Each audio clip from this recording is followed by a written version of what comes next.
At alam nyo ba mga kapantas, magpasa hanggang ngayon ay napakarami pa ring mga tao o mga dalubhasa ang naghahanap nito. Dahil ayon sa mga naunang pag-aaral ay hindi ito basta haka-haka lang o gawa-gawa lamang, dahil may mga iilang ebidensya na ang nagpapatotoo sa kwentong ito. Pero ang tanong, naghahanap ba sila sa tamang lugar? O baka naman naghahanap lang sila sa wala? Kamakailan lang ay sinabing marahil nahanap na ang tunay na lokasyon ng Atlantis.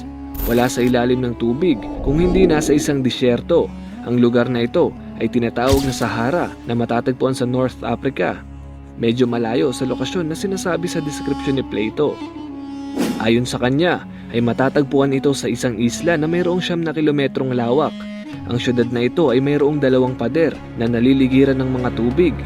Ang pinakagitna nito ay mayroong 1 kilometro at dito nakatira ang hari at reyna ng lugar. Ang gitnang bahagi ay may mga templo, palasyo, mga ginto at marami pang iba. Napaka-imposibleng mapasok ito ng mga kaaway dahil sa matitibay na pader at mga tubig na nakapaligid dito. Sinabi pa sa libro ni Plato na matatagpuan ang isla na ito sa pagitan ng 2 Pillars of Hercules na matatagpuan sa parteng ito ng Europa, sa pagitan ng Spain at ng Morocco. Ngayon naman ay ikumpara natin ito sa kung ano ba ang natagpuan ng mga dalubhasa